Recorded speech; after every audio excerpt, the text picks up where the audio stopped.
the Rogue Startups podcast, where two startup founders are sharing lessons learned and pitfalls to avoid in their online businesses. And now, here's Dave and Craig. All right, welcome to episode 143 of Rogue Startups. Mr. Craig, how are you doing this fine afternoon? I'm doing good, man. I'm doing good.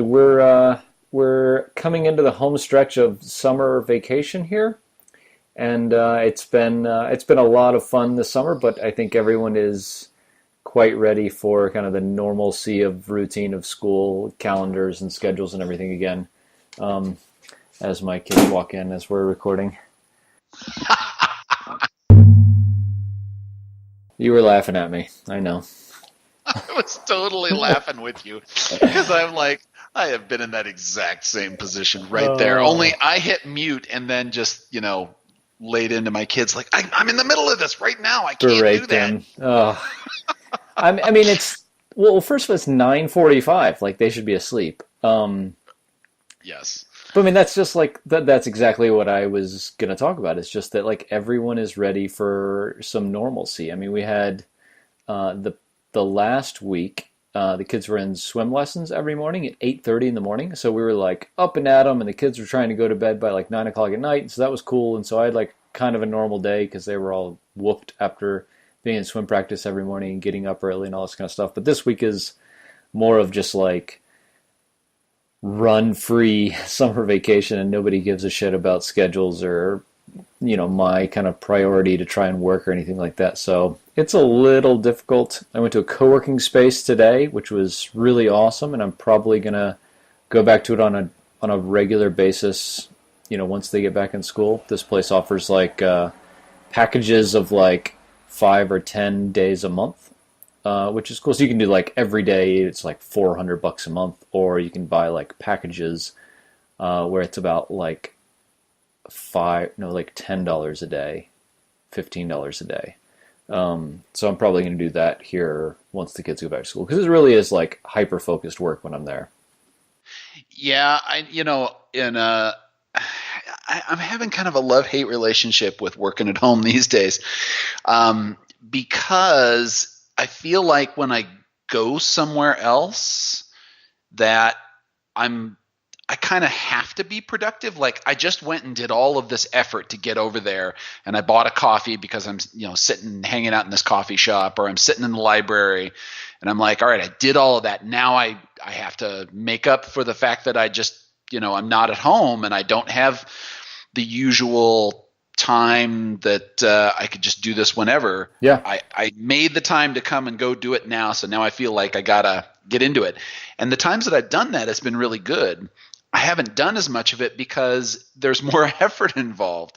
And so, there's part of me that's like, I get up every morning, I shower, I get dressed, and now our kids are back in school too. So I'm like driving them to school in the morning. So we're out the door at 7 a.m. because my kids have to be driven, across the suburbs here to go to the STEM school. And, by the time I get back, it's like 8 o'clock. I eat my breakfast, and then I'm pretty much starting to work by 8:30. So it's a nice routine. It works out pretty well. When the kids get home at like 3:45, I've had a pretty quiet day overall. But, when they get home, like, all fucking hell breaks loose. Yeah. Yep. They've held it together all day, so now they want to be noisy. Now they want to run around. Now they want to play with each other. Now they want to watch TV. So it's like yesterday, I didn't realize it, but, I've got my shitty internet here, and at some point, like around 4:30, I'm like, why the hell is it taking so long to do stuff? And then I realized they were like streaming things, like upstairs watching and like jacking up with my work here. And I'm like, oh, forgot. Before I could say other things like, okay, you can't have media before 3. And then, it just wasn't a problem. But then when they got home, now I'm seeing these things. And yeah, I totally hear you on the lack of schedule. But, be careful what you wish for, because last week we got all that schedule and that structure. But there's that transition time when they're struggling to deal with their slightly earlier bedtimes or their slightly rigid bedtimes. And now all of a sudden they're like, oh, wait a minute. I had all this freedom before. Now I don't have that freedom. That sucks. And I'm just going to wake up and I'm going to come over and tell you about it. And I'm not going to bed. And I'm like, go to bed, kid. I love you, but I need you in bed now. Yeah, no, for sure. And my son, our youngest, is starting like the equivalent of kindergarten, so like real school. And so like he'll have homework. It's not really homework. You know how it is. Like you have to kind of repeat the lessons they had in class that day. And so we just there's a lot of changes coming on the personal front. So I feel like even and this is kind of, I don't know, it's sad or good or whatever, but like if I could have one really good day of work every week, then the rest of the time I could get in at home would be fine. You know? So that's kind of how I look at it. It's like if I get the 5 pass per month thing at this co-working space, and I can go once a week, give or take, and get 6 or 8 really good hours of work, that would be great because it's there. I've paid, like you said, I've paid for it. I've driven all the way, and all this kind of stuff. So I'm going to try it. I'm going to experiment with it and do 4 weeks in a row and see how it goes. And if I feel like I'm getting a lot more done, then I'll say to myself and to my wife, I can say, this is worth it. This is worth the money I'm spending on this and the time and, taking the one car we have away for the whole day and everything. So we'll see, but that's on my horizon. I really liked it today. It was really good internet, a really cool, modern place, all glass and everything. It was really cool. Kind of makes me feel good about working too, not in my little extra bedroom here. I'm in a co-working space and that's cool. And I have a startup and all this kind of stuff. So I don't know. That's part of it probably. That's legit, I think. I don't even think it's like the space. So, here's my theory about just changing things up every now and then. Just the fact that you've changed it makes you behave a little bit differently or behave a little more focused because I guess it throws you out of your routine. Now I feel like my routine is coming into my home office here. But the times that we were doing the floor work this summer and I got kicked out to the co-working space, that made me more focused because it was different, not because the co-working space was better. It was actually a noisy cafe. And by no means was I having a better time focusing there. It was just different. So I could use the novelty as a way to kind of get stuff done. And that was kind of nice. But, all novelty wears off after a while. So, maybe 3 or 4 months after doing this co-working thing, you'll be like, I'm not as productive as I used to be. That's my theory. Totally. I don't know. Yeah. No, that's totally reasonable. Yeah. Yeah. So we should check that out. We're going to check back in. So mark your calendars, listeners. Today is Tuesday, August 21st. So in 3 months, right around Thanksgiving, we're going to check back in with Craig and find out, is this co-working experiment working or not? So that will be the end of my productivity because the ski slopes open right after Thanksgiving here. So it'll be December to April. I'll be worthless. Yep. Very nice. Very nice. Yep. Oh, speaking of skiing, I am hearing rumblings of Big Snow Tiny Conf East is starting to get their list warmed up and things sent out. So I need to do the same thing with West. And I think in the spirit of what you started last year with Europe and what we kind of did a little bit with West and what East is now doing, we're going to make this an invite-only event. Okay. Yeah. I like it. And and by invite only, I don't mean exclusive to people that I know. No, that's certainly not been what Big Snow has been traditionally. But I'm thinking that, obviously having vetted people that have the right kind of business. And by right, I mean, is it an online web-based business as opposed to, say, a consulting agency or this enterprise-y thing over here? Is it a good fit with everybody else so that you're getting a lot out of it and that you're able to contribute a lot as well? Because when we've had those mismatches, that's when it's been kind of nails on a chalkboard interaction kind of stuff there. Yeah. So I think to avoid that, that's why you did the interview thing there.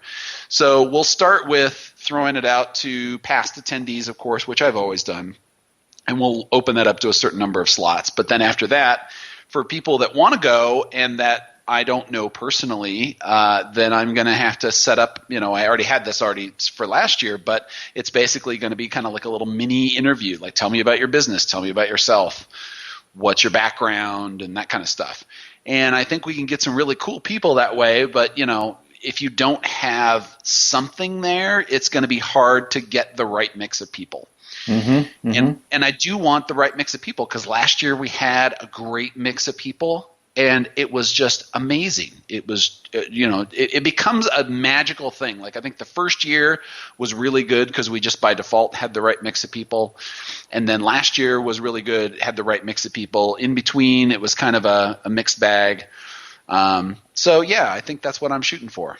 I like it. I think back, and I think part of the nexus of doing the application we did in our first year of Big Snow Tiny Conf Europe was Chris Yates and Rhodium. So like before you can go to Rhodium weekend, you fill out an application and have a call with him. And it's like, I think for us, Dave, we had him on the podcast before you and I applied to go to the conference. So it was like a formality. But I think it's just that like this is a formality, but to everyone else, you have to kind of show up with your A game, and that this is like a real conference, and we don't have any jokers around here or anything like that. And so, yeah, I think that you do want a bunch of different, it's tough. You want a bunch of different types of people and businesses that are kind of relatable, I'll say, not similar, but relatable, to where everybody kind of gets something out of everyone else there. Because that's really where it's magic. Yeah. And I absolutely want to have people that are serious about it. And I think the application process kind of tells me who's serious and who's not. Like, if you're willing to step up and fill out the application, like, you're kind of excited to go. I had some people last year that were telling me how excited they were, and I went out of my way to let them know, hey, this is happening. Let's go. Let's sign up now. And then they're like, oh, well, I've, excuse. Right, my grandmother. Weaselly statement, blah, blah, blah. Right. And I'm like, okay, you just told me a couple of months ago how much you really wanted to do this thing. Here it is. It's ready to go right now. All you got to do is plunk down some cash, And I understand if you can't afford it, that's fine. But, this was not a can't afford it kind of thing. Mm-hmm. So, I mean, you got to be committed to it. And there's definitely people that, as soon as I open up the gates, they're like, drop down that credit card and they're ready. they don't mess around. Yeah. So you find people like that. Find people that are serious and willing to do it and ready to go. And there were people that I saw some stuff for that just didn't move fast enough. Like, I was really excited for a couple of founders. I'm not going to divulge their personal information here over the podcast, but I was kind of excited to I saw their application and their business type and all of this stuff, and I'm like, this looks great. I would love to have this person here. And then they didn't really follow up. Yeah. So I'm like, well, I mean, okay, maybe you didn't get the emails, or maybe your priorities changed, or I don't know what it is, but yeah, it's hard. It's hard. So I think by extending some personal invitations, you get some serious people that are there. You get people that are going to be a good mix, and then you try to make it so that you don't just have a bunch of the same kind of people there. That's not very helpful. You want some new blood every year. So yeah. So I started chatting with a few people that I know had said, hey, if you're doing it again this year, I definitely want to come. Started chatting with them on Twitter and stuff in the last couple of weeks, and I really have to. The expression is shit or get off the pot at this point about whether we're going to do Big Snow Tiny Cup Europe next year. I really would like to do it, and I just put in my calendar for tomorrow a slot to find a place and set a date and start talking to these people, because I really do want to do it, because I'll go to a conference, I'll go to SaaStock in October in Dublin, and then my next conference is not going to be until MicroConf Vegas in April. So Dave, I'm coming. I got it on my calendar. I'm coming. But it does mean I need to and want to do something else in the winter. And so Big Snow Tiny Conf Europe is a fantastic thing. My buddy Carlos Hernandez does this Tropical SaaS conference, which is very similar. He lives on the Canary Islands, down off the coast of Africa. And so tropicalsaas.com, I think, is a similar kind of thing. And he does it in November. So if anybody else is looking for something kind of similar, in a very tropical, wonderful location. Carlos is doing it again this year. I think they had like 10 people last year, but I need to pick his brain about how he kind of picked and vetted and organized things, because it was a similar kind of thing that we're putting together. But yeah, so I guess for listeners in Europe or want to come to Europe, stay tuned. Next week I will have a date and a place picked out, and so I hope we can make it happen this year. I was bummed that we didn't last year, but yeah, stay tuned. Right on, right on. So what else is going on? What are Sales Camp and Podcast Motor and Castos and all those doing? So yeah, I get the only really, well, I guess two things. One, got some feedback from a listener from our last episode talking about freemium. So Benjamin Eberle hit us up on Twitter and was asking, like, for Sales Camp, does it make sense instead of freemium or free trial to say, like, use it as long as you want to until you get value from it? Which is something I definitely toyed around with in the past. Basically was like, it's free until you get a conversion or a referral sale or something like that. So I think technically it's a little more work to code that into the app than like a 30-day free trial. But we've been kind of redoing our onboarding process. I think it's where a fair amount of people are getting stuck, is like they sign up for a free trial and then they're like, what is this? How do I get like this installed to make it work on my site? So it really is very simple at this point for Sales Camp to work on your site. And we just need to kind of relay that easier and better in the onboarding process. So I've been kind of redoing the onboarding process in the app this week. And then we probably are going to try a 30-day free trial for a while. And then we're probably going to try a free until you get value from it kind of model, which I think is not terribly difficult from a technical standpoint. But yeah, so that's what we're looking at with Sales Camp. And then with Castos, I think the only other kind of big news there is we are hiring and we are looking for a team member. So if anybody is in the support space or would like to be in the support space, we are looking for, we're calling this a customer success engineer. And we're calling it that because it is a couple of things. It is customer success, and my definition of that is this person plays offense and defense. So they answer support tickets, defense, and they also play offense, like making the product better, interacting with me as kind of like the product person as to like what feedback is coming from the customers and how we can improve things like onboarding and setup and documentation, all this kind of stuff. And I would like this person to be kind of involved in the podcasting community. So the goal of this person is to kind of be the more of the public face of what we're doing, because that's definitely something that I'm doing a lot of right now. And I think a really good person who can come in and kind of be the interaction with our customers would be a really good hire for us. And I hope it would be a good fit for somebody else who could come in and wants to be part of the team. So if anybody is interested and knows somebody who's interested, hit me up on Twitter or send us a message, hello@castos.com. We are looking for somebody part-time right now, so like 15 or 20 hours a week, and absolutely want and hope that this turns into a full-time position by the end of the year. So that's nice. Yeah, I mean, it's a super important thing because right now I'm spending a shit ton of time on support, and I hope I have better things to do. But it's a big deal, and it's really a hard hire to find someone who can take all of the load of support off. And unfortunately, we've tried it a couple of times and haven't found the right person yet. So hopefully, we find the right person here soon. If anybody knows somebody, we'd love to chat. Yeah. That right person makes a big difference. I mean, having support largely off my plate, except for like tier 3 kind of issues, makes a huge difference on just about everything I end up doing these days. Like right now, if I didn't have Bobby, I would be screwed. Yeah, no.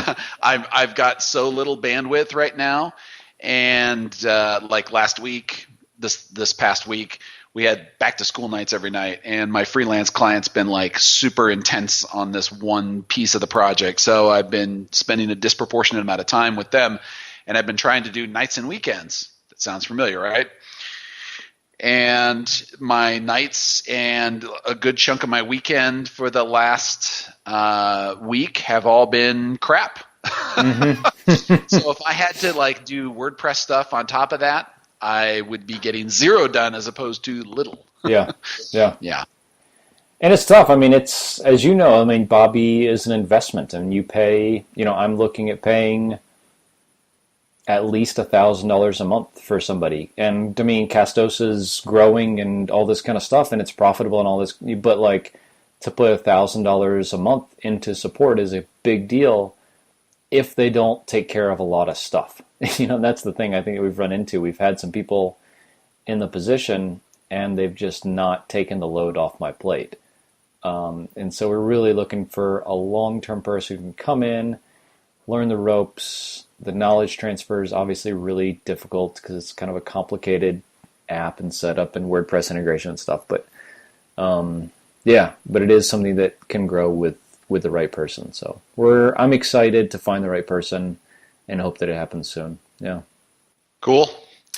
So, so I was chatting with former guest and friend of the show, Ed Freyfogle, this week on Twitter, and we were chatting a bit about zombie customers. Dun, dun, dun. Brains. But, so no, I think this would really be a better discussion for something like a round table or a panel at something like MicroConf. But Dave, we'll attempt to flail our way through this. But so kind of the premise or whatever the definition of a zombie customer is somebody who's paying you money but is inactive in your app, and definitely is not getting value from that. And so the question is really like, how do you identify these people? What do you do with them in terms of re-engaging them? And then I think a little bit of philosophical question is like, should you be charging them? So we'll talk about maybe those three things as far as kind of zombie customers. Yeah, and let me just say that I want to say that I hate you for making me do this episode, because if I didn't have enough to be anxious about already, when you proposed this topic, I had to go in and look at my customers and find out what zombies I actually have present, and the number was far greater than I wanted it to be. Ideally, you want this number to be 0, and mine is not 0. In fact, it's a percentage that I would care not to admit, but I will say it's double digits. Yeah. And it is painful to see that number in your face and realize that here's a bunch of people that are, giving you their credit card and you're charging it, and they're not getting out of the platform what you want them to get out of it. So let's address your first point here. The philosophical part, I wanted to jump right into that, but I don't think this is the right time to do that. So what was your first question again? We talked about the definition of zombie customers, and then the second one was? Yeah, I mean, I think how you identify them, right? I mean, so like, how do you say? Oh, yeah. How do you say, okay, this person is not active, right? And that's kind of the definition is a zombie customer is very inactive. Very, very inactive. Yeah. So for me, we actually have some custom engagement stuff that we built into Recapture. And I can tell like how many times they've logged in, when they've logged in, where they've gone around in the app, and what they've done. It's very unsophisticated, but it does give me some general idea. And then I can also look at other things like which features do they have turned on or turned off, which is something that you wouldn't necessarily get from another engagement platform, because this is all very Recapture specific. And then there's things like, have they recovered revenue? Do they have certain campaigns turned on? So I can slice and dice, and I've got this very ugly looking page I would never show anybody except my developer.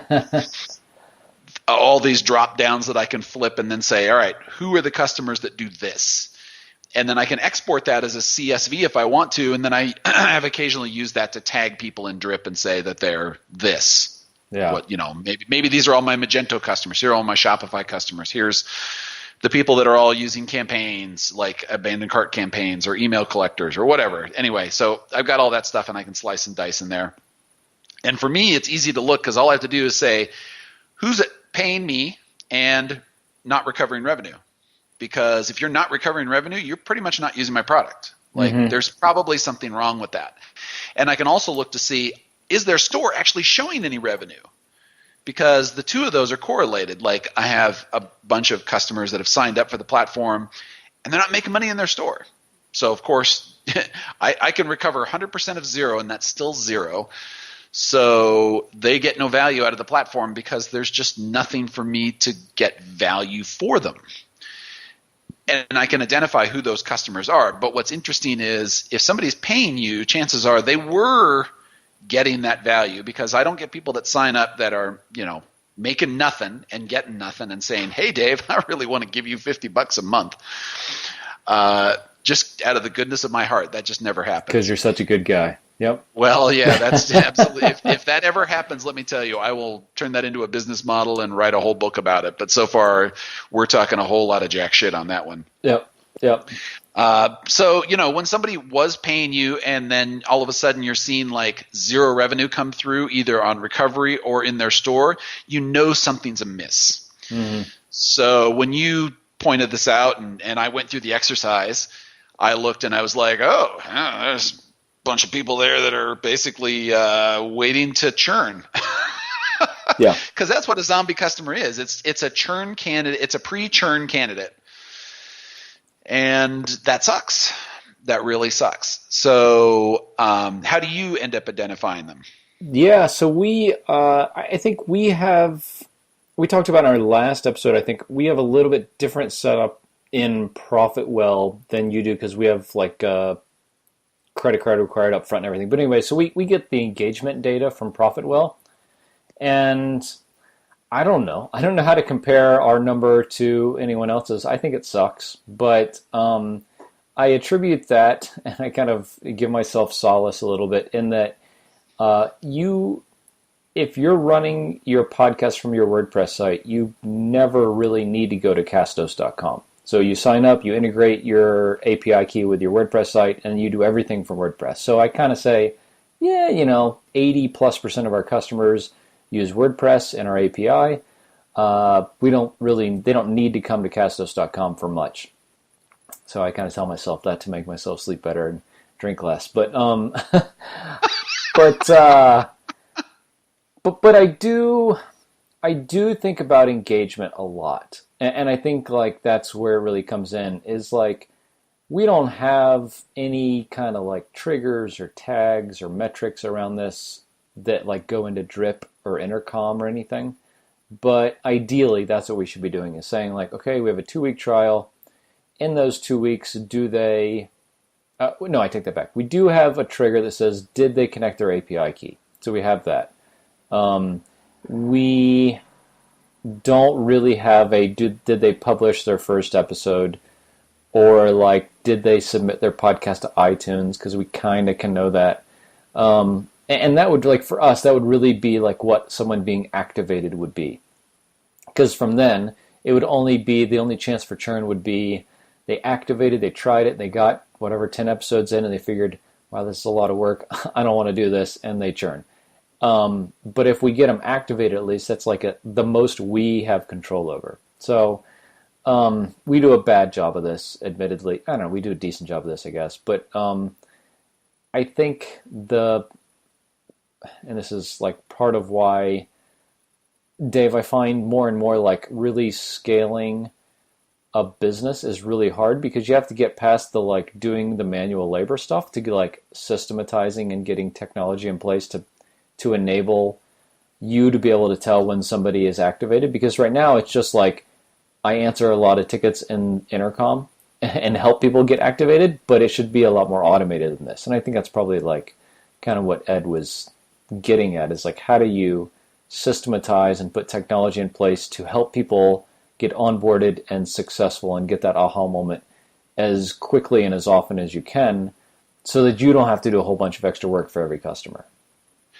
Right, and that's part of what I built into the onboarding process when I went around and did the revamp on that. So I put in a series of campaigns that if they didn't get through certain steps, I would have a series of emails. Like the biggest hurdle it seemed like I was dealing with my Magento customers was getting them to install and activate the extension. Yeah. So a lot of the times they'd download it, and then they would just seem to drop off. And I was like, that was not good. So that's when I went in and put these sequences in, and then I noticed that the Magento folks had a better time of getting to that stage because I would add in things like, hey, here's the documentation. Hey, are you having any problems? Hit reply. I'll be happy to help. Or pop little sessions up in Intercom, and then I would get chat requests or whatever. So it definitely got better. It never got perfect, of course. I mean, there were always people that sometimes they just don't want to keep going. They see something and they're like, yeah, I'm done. Mm-hmm. And you never know what that is. And I have to admit, that's one of the frustrating things about watching customers drop off, especially on onboarding, is that you don't always know why they're leaving. And you would really like to know exactly why they're leaving, and they won't tell you. And that's just the way that it is. So you try to get as much information as you can, and you work with that and try to do better. But it's definitely not a perfect process, and it is frustrating as hell sometimes, for sure. Yeah. So we built some content around this because we saw kind of early on, like, one, we get a lot of the same questions, and then two, people being successful means like enabling them with knowledge a little bit. You know, for us, that's like, how do you podcast? And so we put together this podcasting guide, and it's like this huge 20 video lessons about everything about how to podcast. So it's like castos.com/guide. And it's both really helped like with customer support. Basically, a lot of how do I do this questions is, you know, hey, go check out the guide, and there's videos there that tell you everything that you need to know. And it's like an SEO thing, but like I think it helps. I hope the goal is that it helps people get onboarded easier and quicker and by themselves. And I think like when I go through apps that do a really good job of this, it's all about education, because they say, okay, you do this, and then you push this button, and then you do this, and then there's a pop-up over there. And like, there's no possible way you could screw it up, you know? I think that's the goal. But for us, that's the goal, is like to get to that kind of point. We're definitely not there, but that's kind of the goal, I think. Yeah, and looking at my stuff, you know, I was thinking about this while you were chatting earlier that, you know, there's a series of steps that have to be accomplished in order for somebody to reach the aha moment.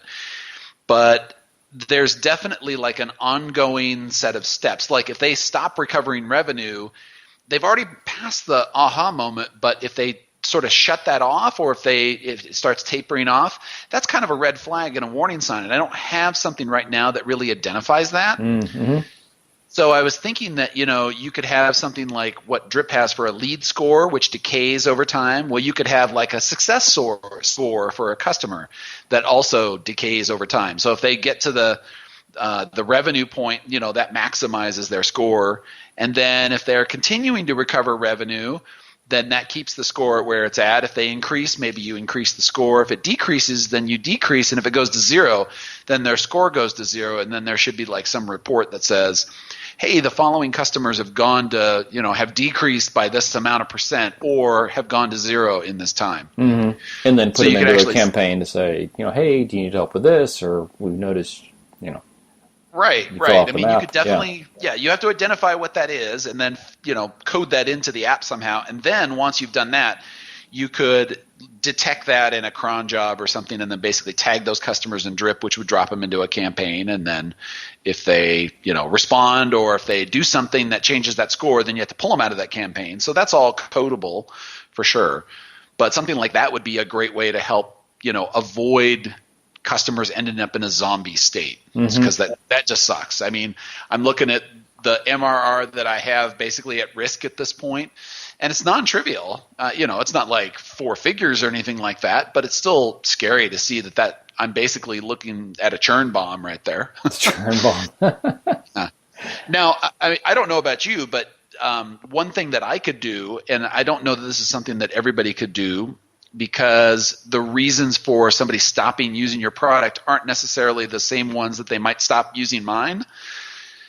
So the one thing that I started digging into with a tool that I've been using lately is to try to figure out what technologies are on various websites. And I can tell when somebody has basically re-platformed. So if they've switched from Magento to Shopify, or Magento to BigCommerce, or WooCommerce, or whatever, I can see that on the site. It'll tell me when they started and stopped using particular technologies. And that's super cool. And it also kind of gives me insight. So I looked at all the zombie customers. And of the zombie customers, one of the sites was dead. So it looks like they shut the store down. And then of the other sites, 2 of them had replatformed to Shopify and switched to a competitor. And several of them had switched to either BigCommerce or Woo. And they were, I don't support those platforms, so obviously they can't take me with them.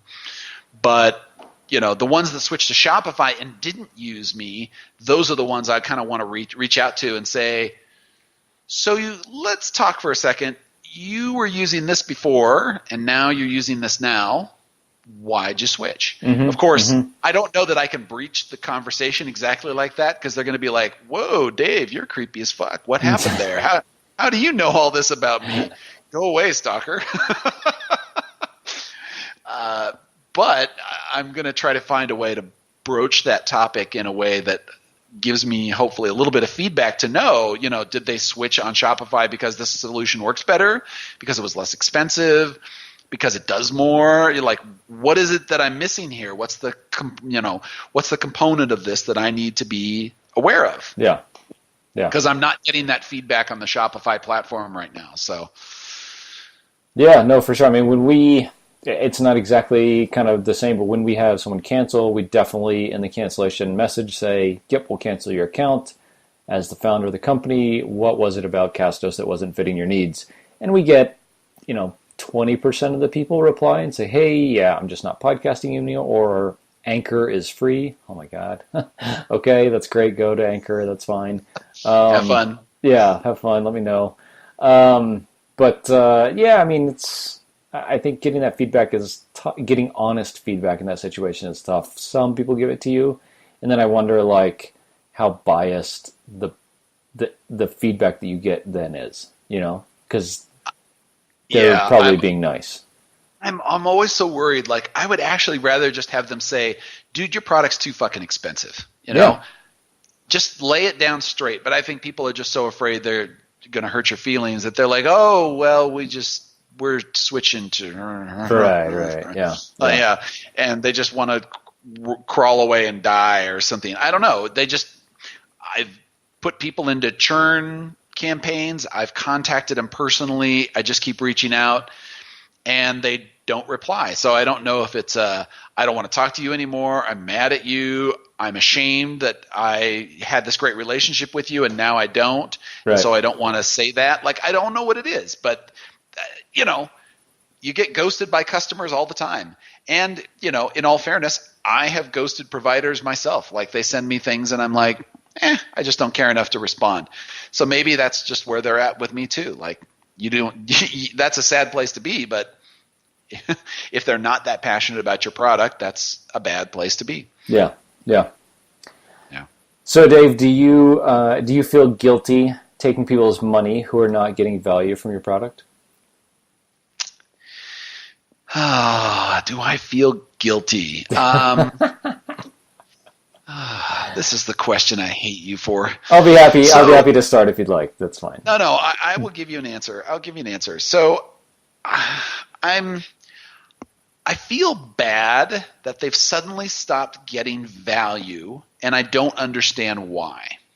I don't know that I feel guilty about them paying me for using the platform, because in some sense, each of us is responsible for our own actions. And if you're going to re-platform and you don't want to use me anymore, it kind of feels like that's your job to cancel me when you're done and move over to the other thing. And sometimes people like an overlap period. So maybe they're not sure that their new solution is going to work and they want some confidence to pull back. I mean, I've talked to a couple people that have done re-platforming, and they wanted to have 2 parallel accounts running, because if you've re-platformed, you can't really reuse the cart data. It gets weird when you switch from Magento 1 or 2 or to Shopify. Yeah. It just doesn't quite line up, and the numbering is wrong, and sometimes the keys are different, and just all kinds of crazy stuff happens. So you can end up with some really wonky data. And, they wanted to run those in parallel, and they did this for a long period of time. And, I was like, all right, yeah, we can do this, no problem. So for somebody who's still paying for a service and they, aren't technically using it, maybe that's where they're at. So should I be feeling guilty about that? Well, no, because they're specifically keeping us there as a security blanket, and that's okay. Yeah. So I don't really know the reasons why. Maybe they're lazy. Maybe they just don't care. Maybe that $49 a month doesn't matter that much to them, and they're like, yeah, whatever. I don't know. It's hard for me to feel guilty about it because it wasn't my choice. You know, it makes me feel bad. I don't want to sound like an unethical schmuck here that enjoys taking people's money for nothing.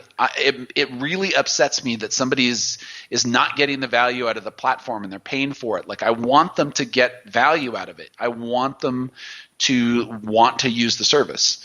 And when they're not, now I've got this list of customers. I need to proactively reach out to these guys. And in doing so, I will likely risk them churning because now I'm reminding them, oh, by the way, you're paying for this shit. Right. And you're not using it. But it would be more valuable to me to know why did they quit than it would be to take that, $49 for the next 2 months. So we have, so I'll talk about Podcast Motor first, because we have had in almost 4 years a couple of customers that paid us for many, many months without using our service. And that is just bizarre. So we would send them a message, hey, haven't gotten a podcast episode from you. Let's get going. We'd love to get this out for you soon, blah, blah, blah, and just crickets. That I don't understand, because even a couple of years ago, $300, $400, $500, $600, $800 a month is like not something you just forget. I don't care how big your business is, but I guess evidently, if your business is so big. That sound you just heard is my wallet's butt clenching. Yeah, so $800 a month. Oh, yeah. So we've definitely had that happen, and then I do feel like, wow, I personally send them a message, hey, we need to get started. We have, not gotten an episode from you in a couple of weeks. And there are people who go a couple of weeks and we check in when they're like, hey, yep, sorry, life got in the way, no big deal. I'll send you something next week. Okay, they're, alive and everything is good. But there are people who have been 6 months with us and we send them a message, they don't say anything, and I don't know what to do sometimes. We're pretty clear this is a recurring billing thing every month, and you get weekly episodes and blah, blah, blah.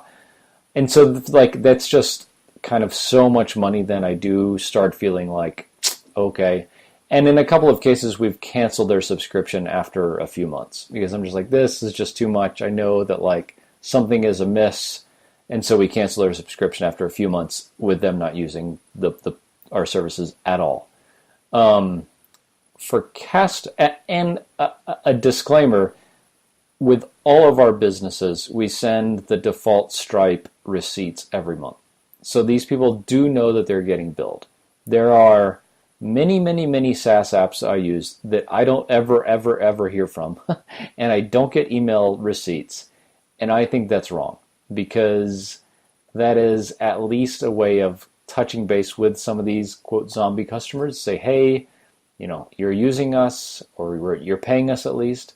Come back and re-engage with us. Even if it's a negative re-engagement trigger or whatever, I think you owe it to your customers to send them a receipt. And it's built into Stripe. Yeah. And in fact, when I took over the Recapture account, I think theirs had been deactivated. So I turned it on so they specifically got those receipts every month. Yeah. For that reason. I just can't bill somebody and not have them know I billed them. Yeah. Yeah. But dude, I think it's the majority of the things that I pay for I don't get a receipt from. I get a receipt from Drip. I get a receipt from Laracast. I can't even think of other people that I get a receipt from Clubhouse. I get one from Help Scout. I get one from Help Scout. Yep, but whatever, a handful out of 20 or so things I use. Anyways, so that's the Podcast Motor story. With Castos, it really, often, very, very often comes down to like these people just don't ever get their podcast started or stop the podcast and don't create any content. And a part of what we do is kind of host their back catalog. So I expect there will be people throughout the life of the business that don't create new content, but pay us to host the files from their previous episodes. And from that respect, like a zombie customer is a little different with Castos than it would be with something that they would get like new value from every week. Like you and I publish, whatever, about every week. But if we stopped, we would still pay Castos to host all of our 143 episodes. So it's a little different with us, I think. That's definitely different. It's more of passive value that comes from it, I guess. Yeah. But I do have a mind in this respect towards like, but like for new people, I'm going to start a podcast, I'm going to get going, and they pay us for 3 months and they haven't published a single episode. I wish they would, and I do feel bad that they're not kind of going down the podcasting road. And I want to do as much as we can towards getting them engaged and keeping them engaged and having them create content and making it as easy as possible for them to do all that stuff. But in the end, if they don't, they know that they signed up for a recurring subscription thing. We send them a receipt. They get our newsletters. And I mean, as far as like feeling guilty about charging them for a service they don't quote use, I don't know what else we can do, I guess. Like I was saying before, there's a limit to the guilt that I can associate with that, because like I said, if you're sending receipts and you're trying to engage with the customers and talk to them and they're not talking back and they're not using your service and they're still paying you, I mean, is it really your fault at that point? Yeah. I can't feel bad about it. If I've done everything that's within my control and they're still doing whatever they're doing, then that is what it is, right? Yep. Yeah. For sure. So, yeah, I mean, Dave, as we're kind of talking through this, I think it is fairly application, customer, and like the value that they derive from your tool specific. So, as always, I think we would love to hear what other people do or how they think about inactive or zombie customers and what you've done to like reactivate them. That's kind of like the secret is like, not just do you have them, because everybody does, and do you feel guilty? Kind of, but you're probably going to continue the subscription anyhow. But like, how do you bring people back into the fold? And or what do you do with billing with kind of inactive customers? So I think that's another part of it. So yeah, shoot us a message, podcast@roguestartups.com. And we have a different ask this week, so don't turn us off yet. But instead of leaving a review for us in iTunes, Dave and I ask that you share our podcast with a friend or a colleague or someone else crazy about startups and bootstrapping like you. Share the podcast with somebody else that you think might enjoy it. And that would really be cool and a way for us to kind of share our message with a few more people out there. So if you have a friend or a colleague or someone else on your team that you think might get something out of the show, we'd love if you could share the podcast with them, and hopefully they love it. So thanks so much, and we'll talk to you next week. Thanks for listening to another episode of Rogue Startups. If you haven't already, head over to iTunes and leave a rating and review for the show. For show notes from each episode and a few extra resources to help you along your journey, head over to roguestartups.com to learn more.